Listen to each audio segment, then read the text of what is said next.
Bit of a dreary one as we look outside. Richmond Preserve camera first and foremost, mostly cloudy conditions. We are eventually going to see some clearing as we head in towards tonight. We got some big changes on the way. First and foremost, we take a look at our visibility map. We have that snowpack still largely on the ground, and you have this mild air mass in place. So we are seeing some banks of fog down towards the westerly area, over towards Falmouth and parts of Buzzards Bay as well. So something we'll keep an eye on as we head in towards this evening. As we look at the temperatures, they are around 40 degrees, even as high as 44 in Newport right now. Overcast conditions across the board. As we head into tonight, we are falling off the table temperature-wise. So any moisture that hasn't evaporated this afternoon, whether it be from the snowpack or from the rain that we had this morning, that's going to refreeze. So watch for some icy spots late tonight into early tomorrow morning. The sunshine will be plentiful on Friday, but look at these, the wind icons starting to pop up here as we head towards, say, mid-morning. You got those 20 to nearly 25 mile per hour sustained winds.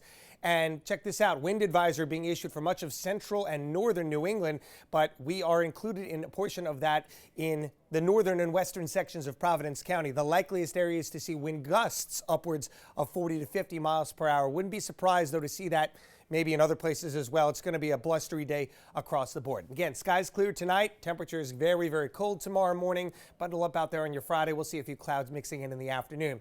Another cold one, even colder as we head into Saturday morning. Temperatures down into the teens. So anything that does, again, melt tomorrow that hasn't melted yet could refreeze again as we head into Saturday morning. It is a dry day for the most part, just a mostly cloudy day as we head towards Saturday evening.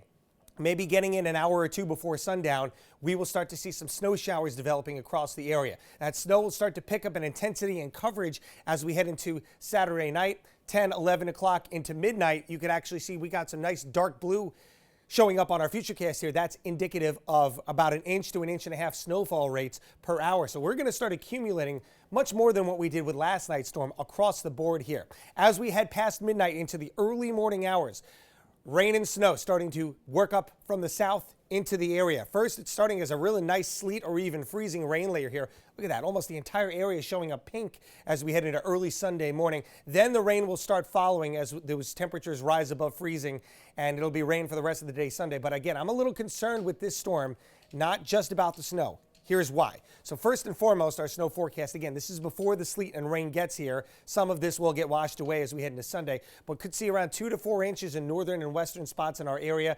I'd say about a general 1 to 2 for everybody else. You get down closer to the coastline, you may only get about a coating because you guys will see the changeover first. But here's another thing. We have not seen this be a big risk with the last couple of storms. The ice forecast here, ice accreting good amount across Connecticut and even getting into our area, maybe say around a little more than 1/10 of an inch. That could cause some big problems, not just for travel, but as I mentioned earlier, maybe even could see some power outages isolated. You get that ice accreting on power lines, and it can cause some issues there. As we look ahead to next week, it's a pretty quiet start to the week, but with that storm kind of kinking the jet stream, it's going to bring down some very cold air as we head into President's Day Monday, Tuesday, and Wednesday. This is going to be the coldest air we've seen all month so far. Kind of think back to that one frigid week we had in January. It'll be very similar to that. Temperatures in the 20s Monday, Tuesday, and Wednesday. Lows in the single digits to around 10 degrees at night. And then we'll be watching perhaps some snow for Thursday.